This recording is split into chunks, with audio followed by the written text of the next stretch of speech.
So welcome everyone to the Transforming Assessment webinar series, and today we're very fortunate to welcome Suzanne Henden from School of Education at the University of Queensland, who's going to be our guest presenter tonight. Suzanne's also from proEMA, and we'll hear a lot more about that during the session. The title of tonight's presentation is proEMA, or proEMA. I guess Suzanne will tell us how to pronounce that properly. Online Moderation of Evidence-Linked Teacher Assessment of Student Work. So Suzanne, I'll hand over to you now.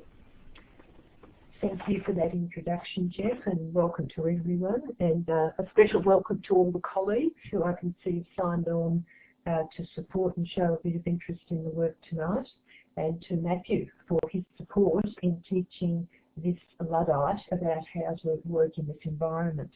I'd like to also welcome my son, Charles Henden. Charles is actually going to join us for a number of reasons that you'll see as I work through the presentation for this evening, not the least of which is because he actually created the site and set up the database management system and so on. So he's joined us from San Francisco. It is past midnight there, so sorry to keep you up. It's the sort of thing that mothers do. We might get straight into the presentation then, and so what I'd like to do is just remember how to do the next slide, and then I'll be right. There we are. Okay. So yes, proEMA, and it's just one of those words that one creates in the night, and the references here are to educational moderation and assessment and to the professionalism that I think is so important in working with teachers. What I want to do to begin is to give you a bit of background to how we develop the work and how what's continuing to drive the work in its current form. I'm just noticing some little comments about the sound there, so I suppose you'll give me some more advice if you're having trouble with that. So it certainly represents the intersection of two pieces of work that I've been doing, not the least of which is theoretical work that's tied up with my university work. I'm just trying to look at my sound at the same time here. So on the theoretical side, I work at the University of Queensland. I have taught assessment subjects in a number of universities at both postgraduate and undergraduate level. And I'm particularly interested in the field of teachers' assessment because of the background to that here in Queensland, where we've had 40 years of school-based assessment. But my work is not solely based on my interest in high schools or primary schools, but also the potential to work across other fields, higher ed and so on, and that's my initial discussions with Matthew. The other side of it, of course, is what happens when you take those theoretical understandings and interests and start to put them somewhere in the world of technology and look at what that enables you to do, and hopefully we'll see how those intersections have worked tonight. So just beginning on the theoretical side, the research has two main threads in it, and a lot of the work that's been done around judgment and assessment judgment as a process has come out of the socio-cultural deconstruction of context, lots of think around protocols. And I should point out at this stage that a lot of that work has also been done in the context of examination marking, and colleagues, particularly Cambridge Assessment, have done a massive amount of work on deconstructing both at the socio-cultural level and at the cognitive level the judgment process. So there's a lot of things to share across there. The other thing that you'll see that's clearly informed the work is information about feedback and how the instantaneous nature of feedback helps us to grow and understand learnings, and really when teachers apply assessment judgments, they're learning constantly how to interpret and implement the standards, and so that feedback's very important. And the other thing about the work is that it is, for me, very much about professional development, because my consultancy is about working with teachers and supporting them in their knowledge and application of school-based assessment in particular, and assessment in general. So within proEMA, we pull on that learning community model, and you'll see that in the way groups can interact and learn from one another.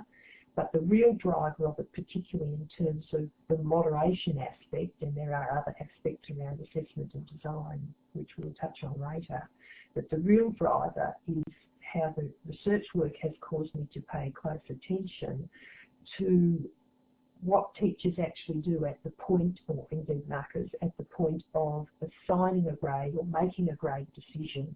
And there's some rhetoric that we use quite often in the school-based assessment that we have in Queensland, which is that they are matching verbal descriptions of standards, or the understandings that they develop from those, to evidence in student work. So what we've done is taken that another step and actually asked the participants to identify and record evidence selections.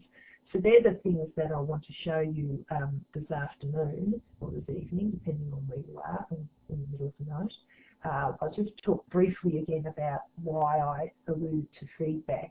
We know a great deal about feedback from work such as the Assessment for Learning work in the UK, US and everywhere else, that it's been picked up pretty strongly. And the focus of that is usually on feeding back to students and what that does in terms of supporting learning outcomes. But it is equally a determinant for teachers when they're learning how to apply standards, make decisions and so on. So you'll see that feedback is really strong for us, and that's motivated the fact that we give immediate feedback on a range of things, and I've got those listed there for you, and you will see them when we move to actually demonstrating some of the things in the site. And just this last point there about students, a number of people that we've worked with, particularly schools that are implementing the International Baccalaureate and schools that put a great deal of emphasis on students' peer and self-assessing, have made the very valid point that what we do in this site is equally valid for students, and it would be very helpful for students to upload examples of their work and share what they consider to be high quality assessment and so on. So I am going to show you things live on the site later, but just to give you a quick bit of an insight into what we're talking about, this is a screenshot from an activity we did where we were demonstrating the work in a sort of conference environment. So we were doing very quick markings by people who were just walking by, but what it gives you is some sort of insight to some of the things that I'll be showing you. Here, for example, you can see that there's a number of criteria that have been marked, so a knowledge and understanding one. These ways of working refer to some curriculum specific to Queensland. There's a communication criteria and there's an overall grade. So we can, as you'll see later, we can play with how these are represented, whether or not markers can identify themselves, whether or not group managers can identify themselves. But that's just a quick first look at one of the representations. And the other one that I've got, just to give you a little bit of a sense of it, is here's an example of evidence selections made on student work. Now, as I say, I'll go later on into showing those directly on the site. But you can see in this specific example that it's criterion 3, and 3 markers have chosen virtually the same section of a complex piece of text to indicate that that's their representation, or they're, in a way, talking to their colleagues about, if I was standing next to you, this is what I would point at to show you what I think the student work, the link is between student work and standards. So just go on a little bit more, and at this point perhaps we can get the mic up Charles, because I'd like him to talk to you a little bit about, from his perspective as a web developer, what's sitting behind the site and how it operates.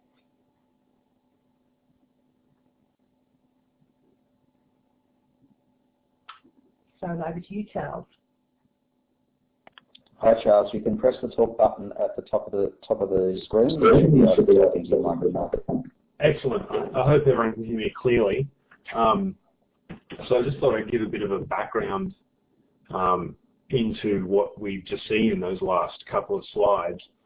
Basically, what the system does is It's designed to allow teachers to mark a paper in a natural fashion, and this is something that we're continuing to work on, but the idea is that a teacher can mark a paper in a fairly comfortable way online, which is something that it's a new thing with a lot of the new interfaces like iPads and iPhones, and people are getting more comfortable with doing real work traditionally done with pencil and paper on computer interfaces. So what we're looking to do is create a system in which teachers can mark comfortably on an electronic device, and primarily that's on a website. And then what's happening behind the scenes is the system is not only taking down and recording their the very coarse-grained information about how they're marking, i.e. what standards they're selecting, but also which pieces of evidence from the student work they're using to provide as justification for their selections and for their choices while they're marking. And so that last slide we were looking at, which had some kind of green highlighting over a piece of student work, is showing an area in which teachers have chosen specifically to mark out their, as we can see, it's we're kind of seeing a heat map of where teachers have found it important to mark out a certain part of student work. So this is something that we're continuing to work on, and at the moment the system takes in some sort of explicit commands. So when a teacher chooses a piece of evidence, they draw a box around the piece of student work, and that's displayed, and we can do reports based on which standards are most commonly supported by certain pieces of evidence in the student work. So we will show that on the site later. Sure.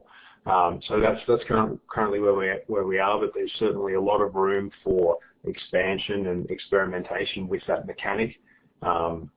Everything from eye tracking to pen conductive interfaces, so that a teacher could mark in an extremely natural environment and have a lot more high fidelity information about their evidence selections recorded as they're marking.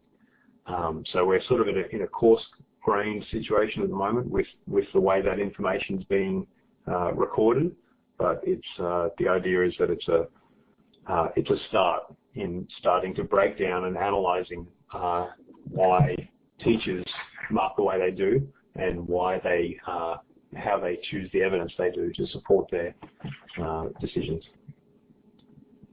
Okay, so I'll change the slide there. You wanted to comment on one of that? Sure. I mean, proEMA as it stands at the moment is a fairly standard web interface. So the first little paragraph there is basically breaking down that we collect information in a fairly standard way as websites go, and that allows us to customize how that information is analyzed according to the institution. So various reports can be generated. They can be something like we saw previously a bar graph. So that's a report that's a very sort of general indication about teacher consistency. But then depending on how specific assessment has been designed, various reports can be tailored to specific pieces of student work. So if there's a piece of student work which has a lot of spatial data, then a report can be customized for that and delivered, customized for the institution and delivered to them with a minimum of overhead. So no additional software updates or anything like that. All the reports go out via the web, as you'd expect. Okay, we probably need to move on fairly quickly. We can actually show some of this. Just a couple of other background information. But there's a couple of other points I want to make just before we move on to actually having a look, and then more or less of a summary nature. one of the things that I looked at when building this, and it's some advice and some understandings we've had about moderation over a long period of time, and most people, when they think of moderation, think of what's called face-to-face or social moderation.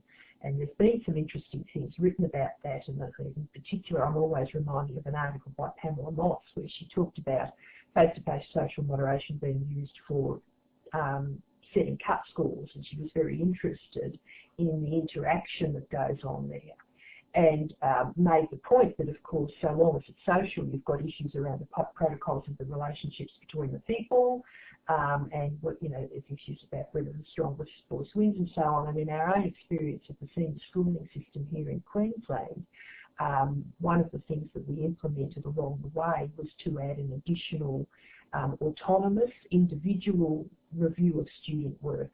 So I'm trying to acknowledge the role of both of these things, and where it is actually possible to share the information, and certainly one of the things we intend to do, it also offers a marker an opportunity to submit a mark or submit a grading anonymously, and to be able to read the charts and the data anonymously, know where they are, and go through that learning experience without being in a face-to-face situation. So that's one of the reasons, the idea of using empirical comparisons, graphic representations and so on. And the other thing that I've got at the bottom there, and we'll talk about it in the context of having a look, is the thing about collections of comments and collation as opposed to annotating the student work. So just quickly about the sample, and then we'll go into the site and technology. Really, we'll be able to have a look and see what you all think. So basically, there's a process for uploading assessment samples, and that includes a summary description of the assessment. We chose to do a summary rather than everything that the teachers create in the assessments, because they can be quite massive. Then criteria and standards descriptors with the actual student work. And then, as Charles alluded to before, then the next part of the process is to mark. And again, here, I mean, there's certainly a growing area about on-screen marking, and again, colleagues in many of the examination boards around the world have done a massive amount of work on the issues of screen markers working on screen, whether they be examination markers or whether they're teachers.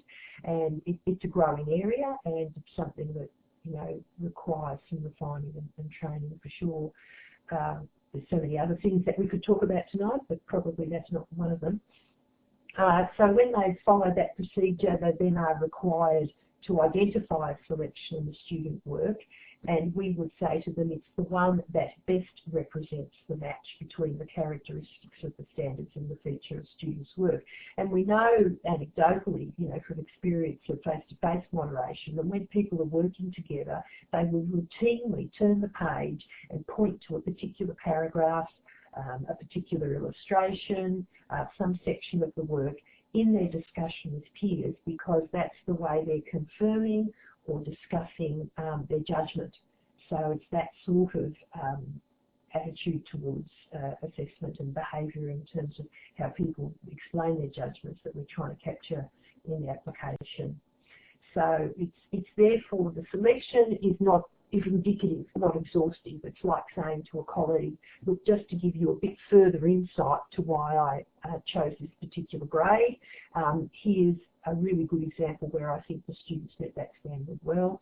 We guide them by suggesting that they choose the first best. So it's very clear acknowledgement that there's multiple ones, and then we complement that by the comments, and I'll talk about that a little bit more when I show you. So I've got some screenshots here, but what we're going to do is have a go at doing some an application of actually going into the site. Just not sure that you can see that yet.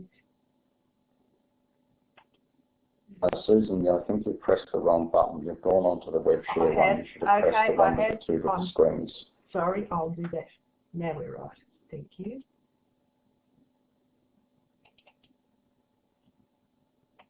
Okay, so what we're looking at now, can you see that screen?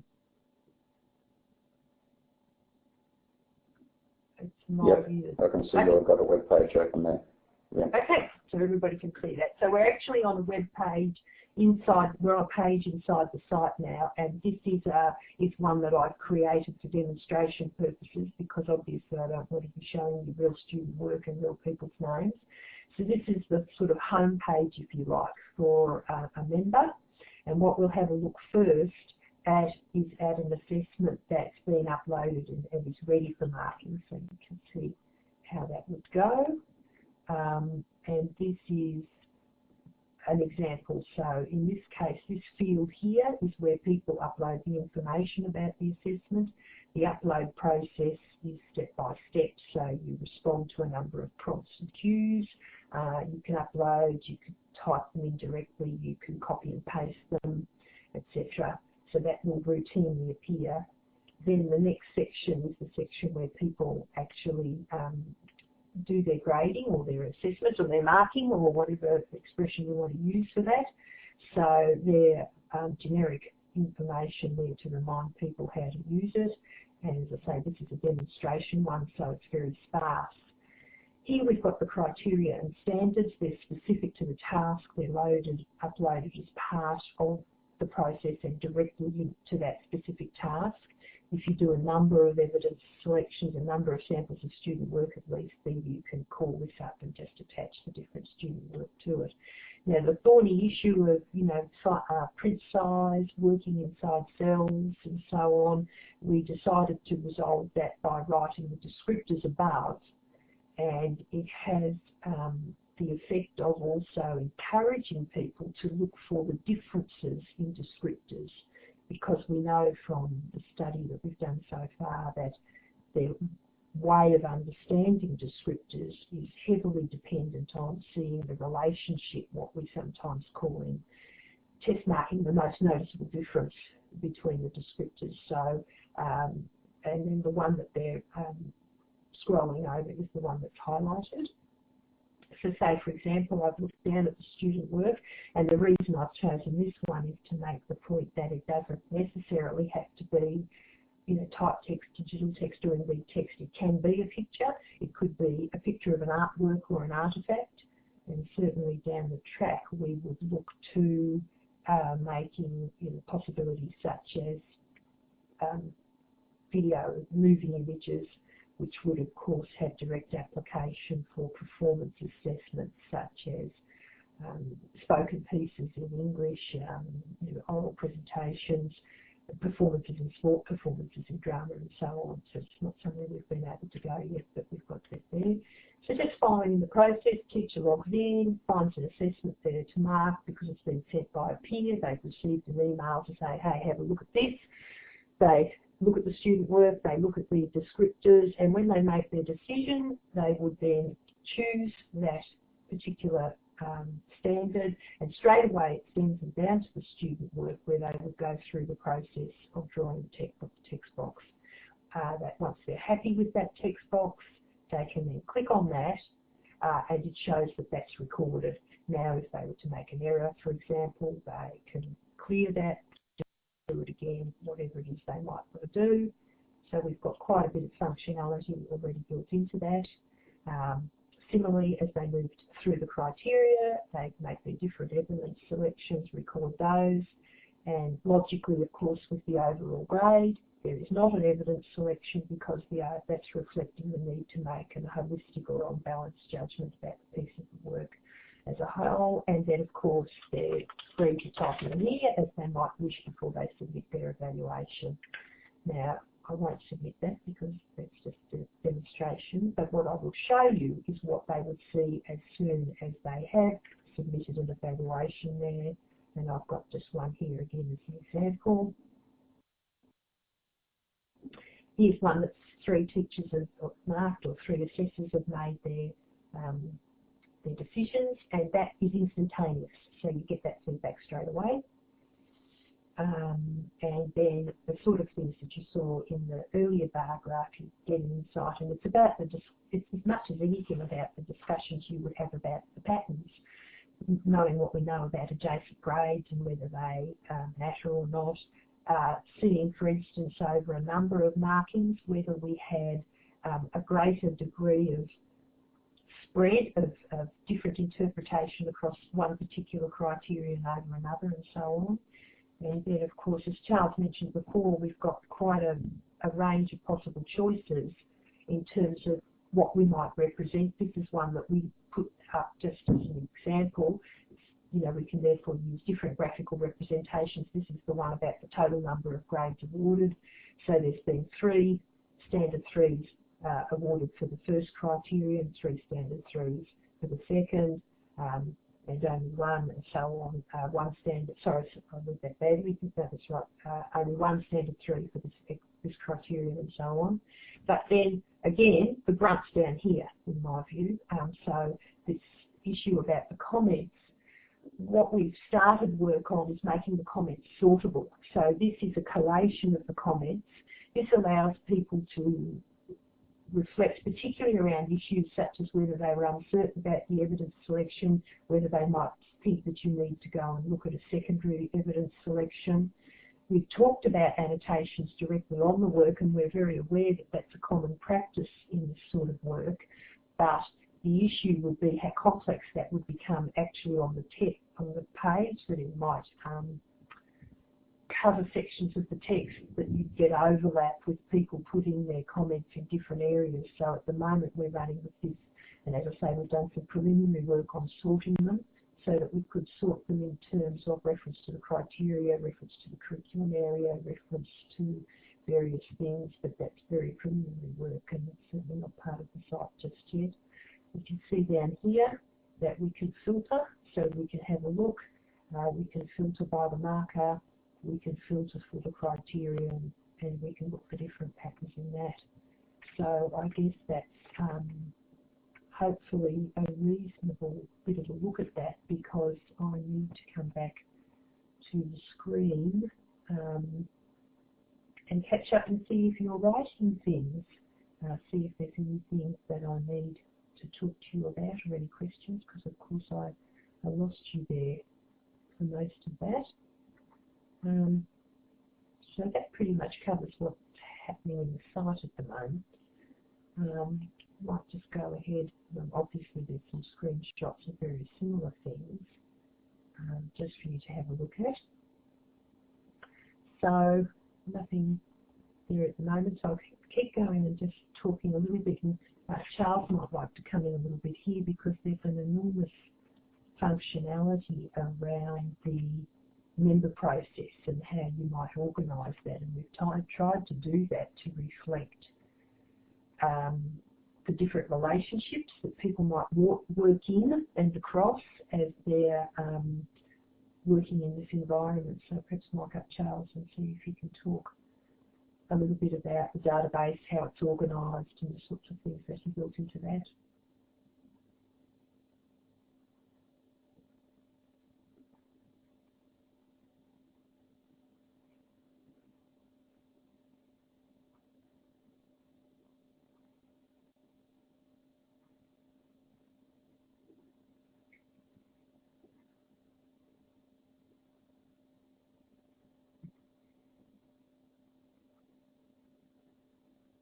And I think Charles might have lost his microphone at some point.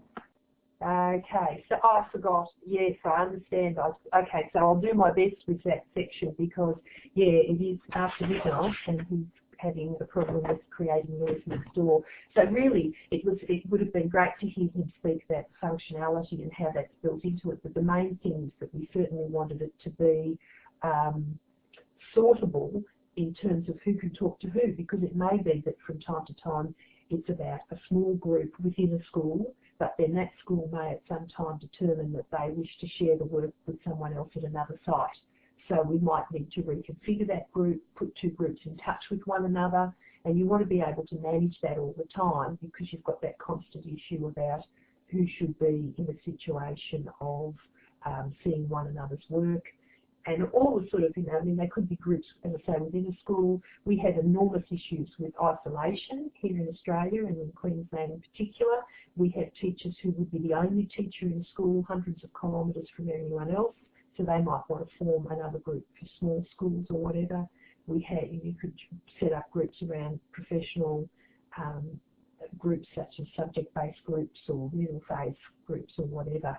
And I'm just seeing some things there. I'm very interested in the comment from Peter about the work in his own university, and I'll certainly be looking at that.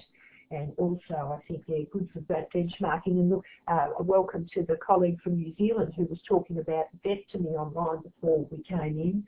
And I think there's some terrific things there, because especially if we could start to get into some video as well, because that would be about being able to record people in practical environments and sharing that. So it's certainly not just about schools, and it certainly means that you've got to offer a wide range of things in terms of different configurations of groups and different focus within those groups.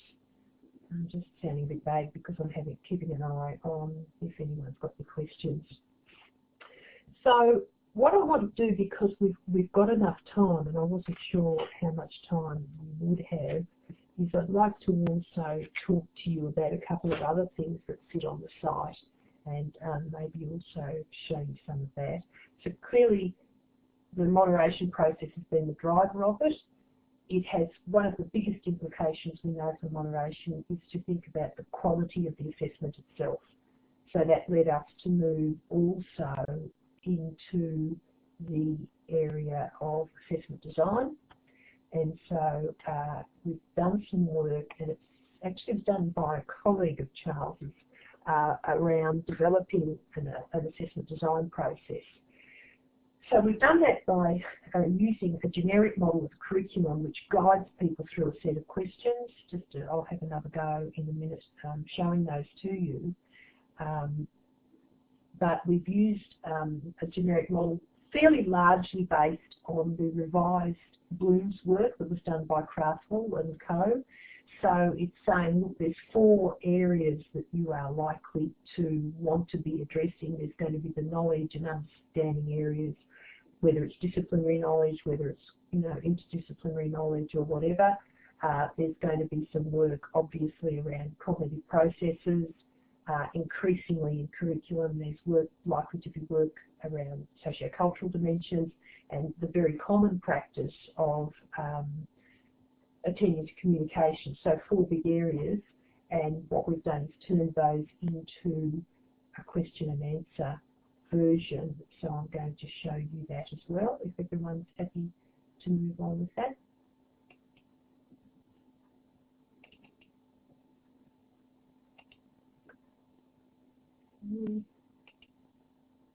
So this is referred to as the assessment builder, and what I'm going to do is show you some of the steps. So by needing to run it on a question and answer basis so that we get to capture all the information that people might put in there, we do even the minutiae such as whether or not they want to put a logo, an image or something at the top, how they might want to record information such as student names, assessment titles, etc., etc. This is mostly blank because I've just gone through this as a demonstration one. And then also trying to prompt people to think about the sorts of things. I mean, there's such a range of levels of expertise in assessment design. We find that even things like on this page, we have some information about conditions, and primary school teachers have often not thought about that, not thought about the implications for that come the implementation of the assessment. So each of the questions deals with something, provides advice, and actually tries to prompt them. This has been a really powerful one in my professional work with teachers, because one of the things that quite often gets lost in assessment design and communicating expectations to students is that students actually don't know what they have to hand in. So we use this idea of which products have to be handed in and so on. There's a big piece, and then this is really what drives it. So it's a selection of criteria based on this generic model, and so you can choose any of those. The lists are there to help people understand what those things might be, obviously highlighting the higher order for all the reasons that we know about why assessment should work that way. Here again, within the cognitive, the higher order is strong there, and the lists have a training effect, hopefully, for teachers who are encountering that for the first time. The socio-cultural dimension was particularly strong in some work that we did in Peter 10 curriculum here in Australia, and then again that point about whether communications is assessed specifically.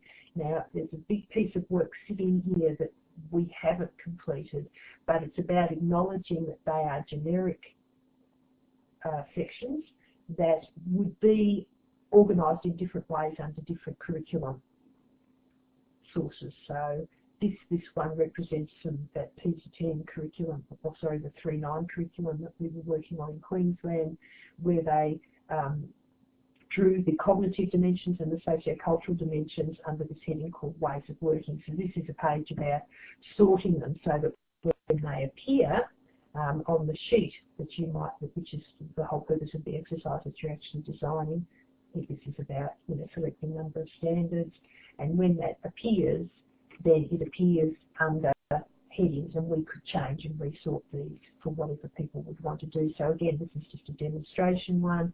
We can sort and add names for grades, levels, whatever you might call them.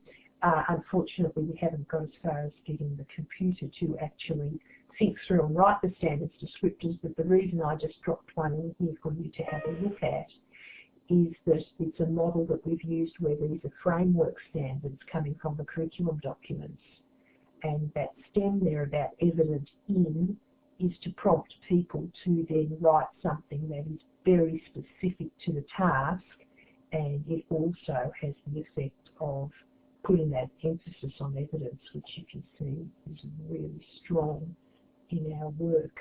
So that's another piece of work that's sitting in there, because it was always our intention to have a full range of things, because we were interested in the relationship between assessment design, the application of the standards, and so on. And there's other things sitting in there that I won't show you tonight, but there's discussion lists. People can create discussion lists. They can be moderated by experts in their fields, and we can appoint those and so on. And we've also done a very small amount of introductory work about using a wiki format to start collecting and collating descriptions of standards. I was involved in some work that we did for the Studies Authority here. We have a senior certificate here in Queensland that actually publishes verbal descriptions of standards to describe the achievements of students with disabilities, and we did a lot of work on sorting comments and presenting them so people could select them for writing standards descriptors. So there's a big piece of work sitting there on the side as well. And hopefully, Matthew, that leaves enough time for some questions.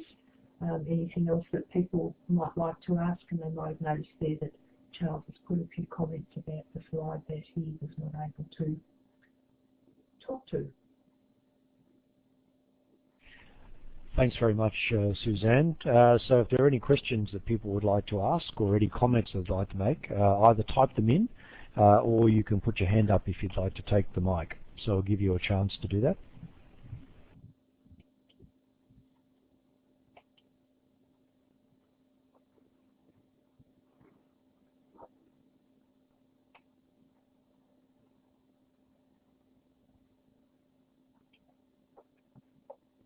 Okay, Mark, if you'd like to take the microphone, just click the talk button.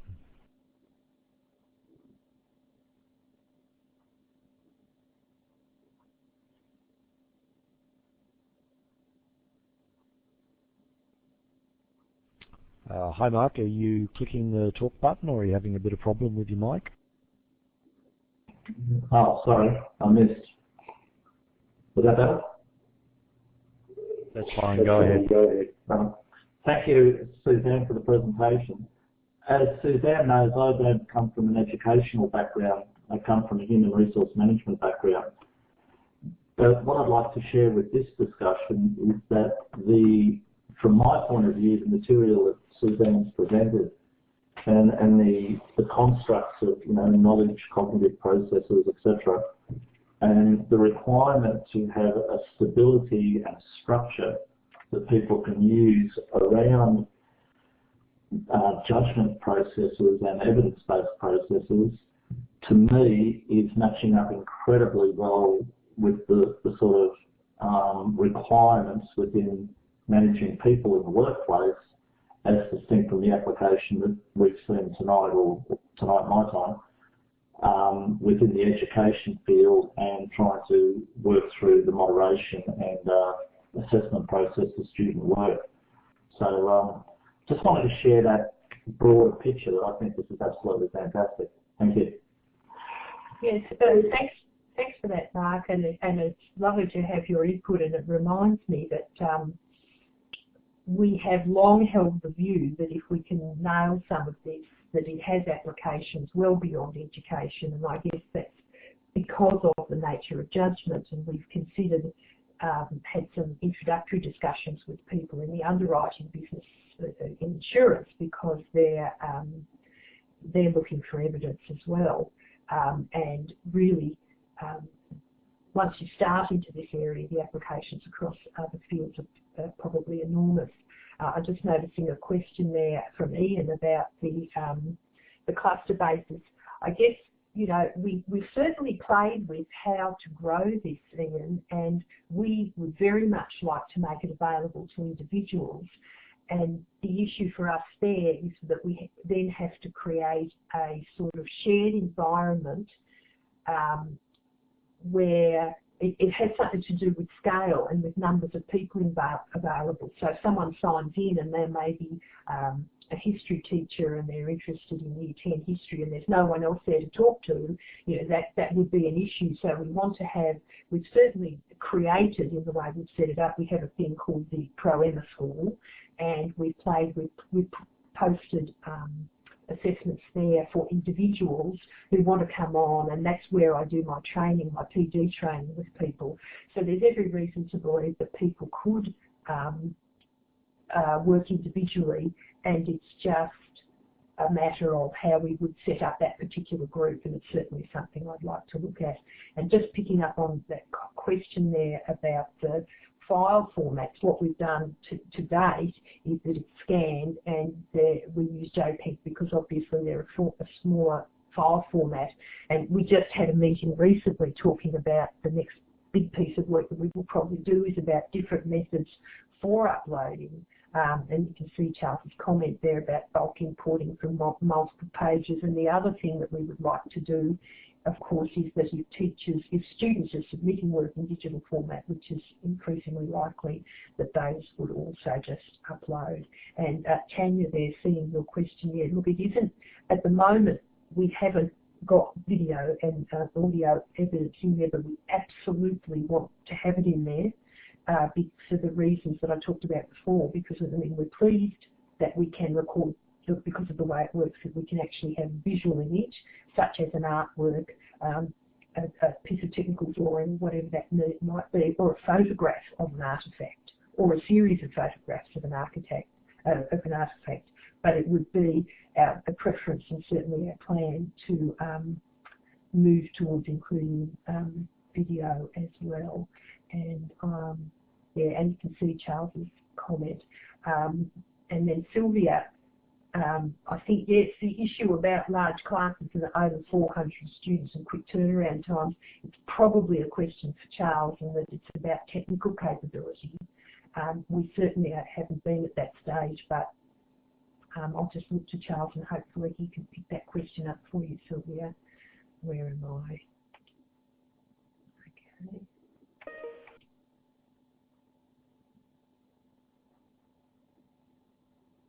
Yes, and I take Mark's point because, of course, one of the things that we found is that because it's about qualitative descriptors of expectations, it gets us away from some of the probably oversimplistic approaches to what happens with just using, you know, schools and so on in that area. And I should point out that Mark's work in HR, he's been writing standards descriptors based on industry standards and so on, which is the reason that we came together, and it is fascinating to find someone who's working in that field and come to to really the same conclusion about verbal descriptions of standards and evidence. And I see there, Sam. Yeah, absolutely, Sam, about the vet. And that was why when, I think was someone I was talking to as well, Mark, who was talking to me from New Zealand the other day. I mean, that's a big issue for vet, and I have done quite a bit of work in the vet sector myself. And of course, the fact that a lot of it is about on-site, about talking with people, about people being in workplace situations. So very much about the audio-visual as well. But I think the principles apply. It's just having the grunt. And as I guess you can pick up from here, you know, we are a very small organisation and we don't have a lot of resources to get it as far as we have. But that's very much something that we would like to do. And Charles' comment, of course, because where we want to use ratings and where we are using numerical scales, we can record those as well, and we could play with weightings and so on. And I guess, you know, one of the things as I'm watching the clock tick down now, you can, you know, I've enjoyed watching so many of the other presentations through this site, and many of the things I've looked at are so much more fully developed than this work is. But you have to stick your toe in the water and you have to go out there, and so I'm really grateful for the support, for Matthew's support in having had a look at it and in giving me the opportunity to show some of it. But I'm sure that many of you will go away and realise that there's it's probably, I guess, what people in Charles' industry would call a proof of concept version. We know it works.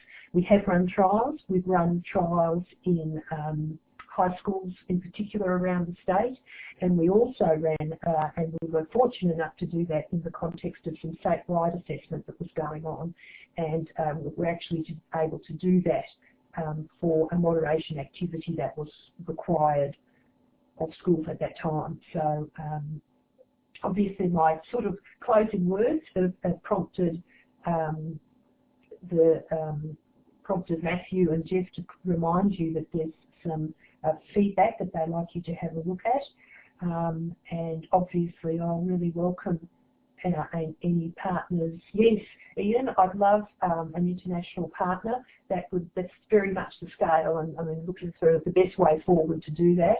So I do hope to hear from some of you and to keep the conversations going, and I'll keep an eye out for any further questions, but probably throw to Jeff and Matthew as we begin to wind it up. Okay, Suzanne, I'll just formally say thank you very much for the presentation tonight. I think the area of moderation and the collection of evidence and how we do that in a systematic but practical way for teachers and for our students is a really important thing. So thank you very much for that contribution. We're always interested, of course, to see new innovative ways of approaching this sort of activity, and as you've seen from tonight, there's a number of people who are interested in probably following up, and also just to remind everyone that we do record this session, so if any of your colleagues weren't able to be with us tonight, you can let them know that this session has been recorded. Matthew will put the link up on the Transforming Assessment website, and you'll also get an email if anyone is registered for this session tonight. They'll get an email as well about the link. And just to remind you that you can actually go and look at any of our past sessions as well if you want to follow up on anything, because they've all been archived. So Suzanne, thank you very much. People can continue to ask questions, so please keep going, but we'll just wanted to make sure before everyone started leaving that if you wouldn't mind filling out the feedback form. So Matthew's put up the link there. If you click that, that should open up in your browser, and it's really important for us to be able to get your feedback about our sessions, because the things that we're always interested in, of course, is how to improve the sessions. Also interested in your comments about the topics that we present in this Transforming Assessment series. So Suzanne, thank you very much for your time tonight or this morning, wherever you are in the world. I'm just going to interrupt and say one other thing that I forgot to say, and that is if colleagues do have a look and go in and sign in, they'll see that there's a payment gateway on that. We're actually thinking about taking that down at the moment and moving more towards the open source approach for a little while so that we can get more people like yourselves in there and having a play with it. But I'll certainly watch for anyone who comes in through that process. And if you let me know via email that you've come in this way, then what I'll do is I'll put your membership through to avoid the gateway so that you and I can continue the discussion inside the proEMA site.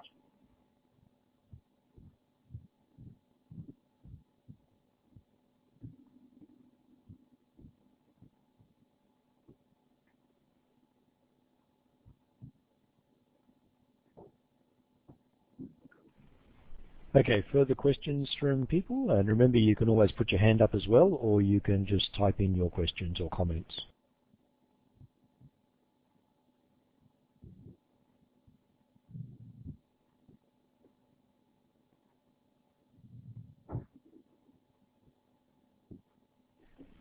Okay, Matthew, we could probably stop the recording now, I think.